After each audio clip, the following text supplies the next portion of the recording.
Assalamualaikum warahmatullahi wabarakatuh.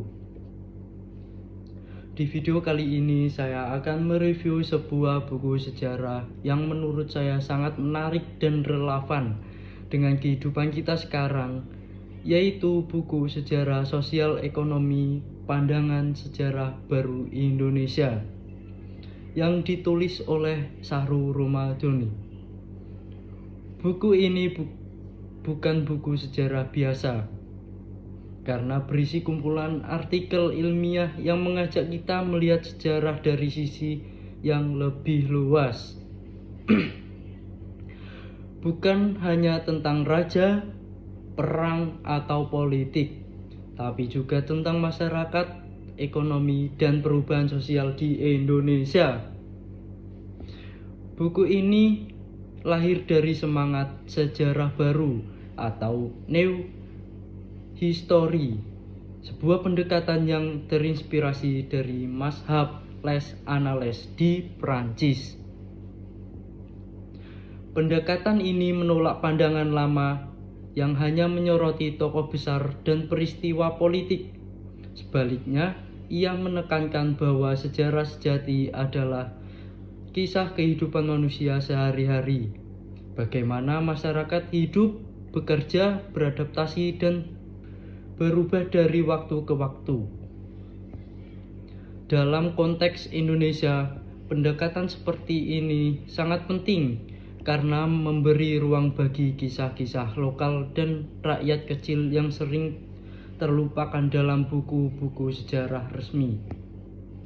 Buku ini terdiri dari 5 artikel utama yang masing-masing membahas tema sosial dan ekonomi dari sudut pandang sejarah. Buku ini terdiri dari 5 artikel utama yang masing-masing membahas tema sosial dan ekonomi dari sudut pandang sejarah. Artikel pertama ditulis oleh Prof. Dr. Djoko Marihandono.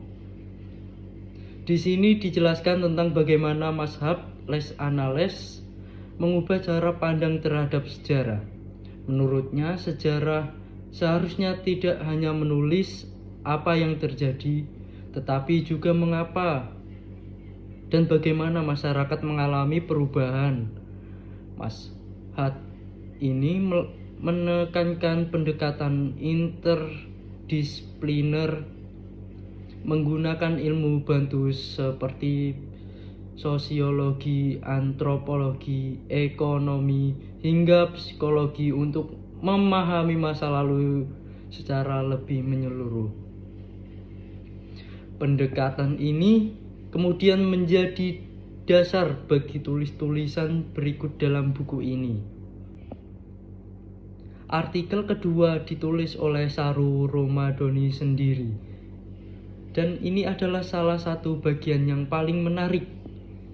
Ia mengangkat kisah warung telekomunikasi Wartel di desa Wangkel, Probolinggo pada akhir 1990-an hingga awal 2000-an. Wartel adalah simbol kemajuan teknologi di pedesaan. Orang rela antre hanya untuk menelpon kerabat di luar kota. Namun seiring hadirnya ponsel, Wartel pelan-pelan kehilangan fungsi dan akhirnya hilang sama sekali. Tulisan ini bukan sekedar nostalgia, tapi menggambarkan perubahan sosial dan ekonomi akibat perkembangan teknologi komunikasi. Romadhoni menunjukkan bahwa teknologi baru tidak hanya memudahkan, tapi juga mengubah cara masyarakat berinteraksi dan bekerja.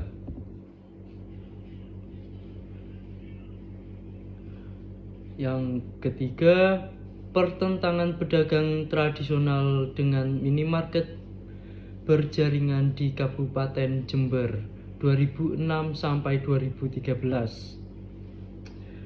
Artikel ketiga ini mengulas konflik ekonomi antara pedagang tradisional dan minimarket modern seperti Alfamart dan Indomaret. Penulis menjelaskan bagaimana sistem kapitalisme modern menekan ekonomi rakyat kecil. Di Jember muncul Asosiasi Pedagang Tradisional Jember yang menentang ekspansi minimarket.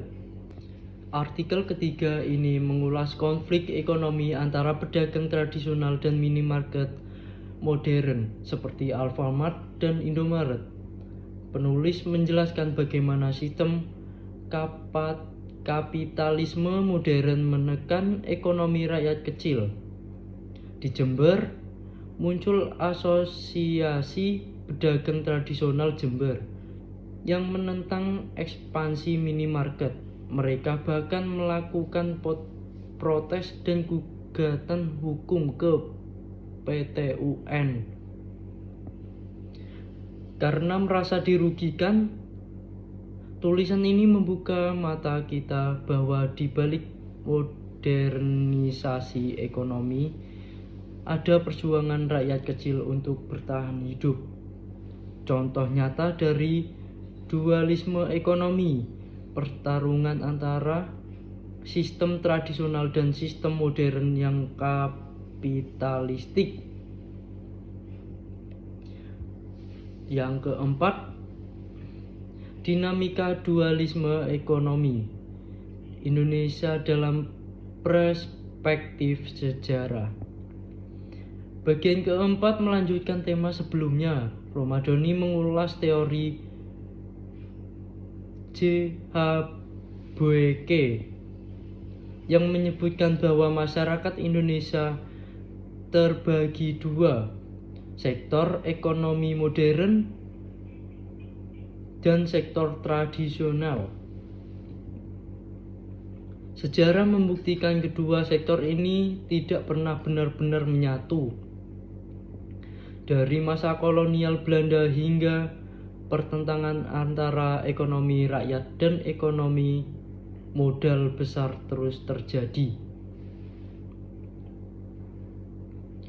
Penulis mengaitkan fenomena ini dengan kondisi masa kini, di mana supermarket dan minimarket pengganti pasar rakyat. Tulisan ini menekankan pentingnya kebijakan pemerintah yang berpihak pada masyarakat kecil agar kesenjangan ekonomi tidak semakin besar atau lebar. Yang kelima, perkembangan masyarakat Pandahulungan di Kabupaten Jember 1867 sampai 1940. Artikel terakhir membahas sejarah masyarakat Pendahulungan, yaitu perpaduan budaya Jawa dan Madura di Jember. Perpaduan ini terbentuk karena arus migrasi besar-besaran pada masa kolonial ketika banyak buruh dari Madura datang untuk bekerja di perkebunan. Dari percampuran dua budaya inilah lahir identitas baru yang disebut Pendahulungan dengan bahasa adat dan karakter sosial yang khas. Artikel ini menunjukkan bahwa sejarah lokal bisa menjelaskan dinamika sosial budaya Indonesia yang sangat beragam. Kelebihan buku ini membuka perspektif baru tentang bagaimana menulis sejarah sosial dan ekonomi, menghubungkan teori sejarah dengan realitas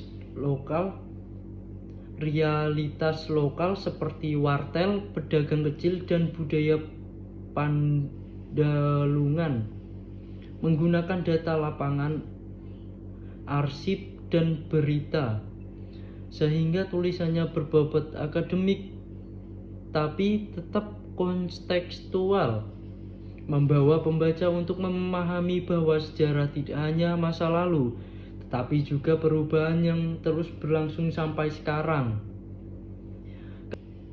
Kekurangan dan kelebihannya.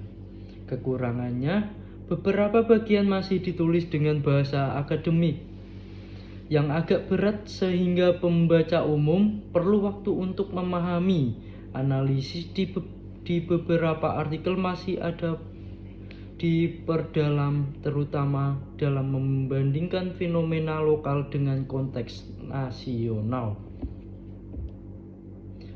Kesimpulan atau penutup. Secara keseluruhan, buku Sejarah Sosial Ekonomi, Pandangan Sejarah Baru Indonesia adalah karya yang layak dibaca oleh siapapun yang ingin memahami bagaimana perubahan sosial dan ekonomi membentuk wajah Indonesia hari ini. Buku ini mengingatkan kita bahwa setiap perkembangan teknologi, setiap kebijakan ekonomi, dan setiap perubahan sosial selalu punya akar sejarahnya. Dari wartel yang kini hilang, sampai pedagang tradisional yang masih berjuang melawan retail modern, semuanya bagian dari perjalanan bangsa kita. Sejarah bukan sekedar catatan masa lalu, tetapi cermin perjalanan manusia menghadapi perubahan zaman.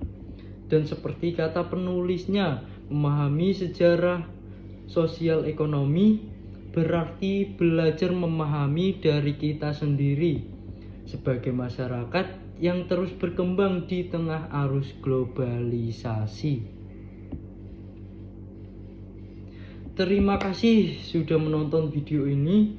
Jangan lupa like, share, dan tulis pendapat kalian di kolom komentar tentang bagaimana kalian melihat perubahan sosial di sekitar kita.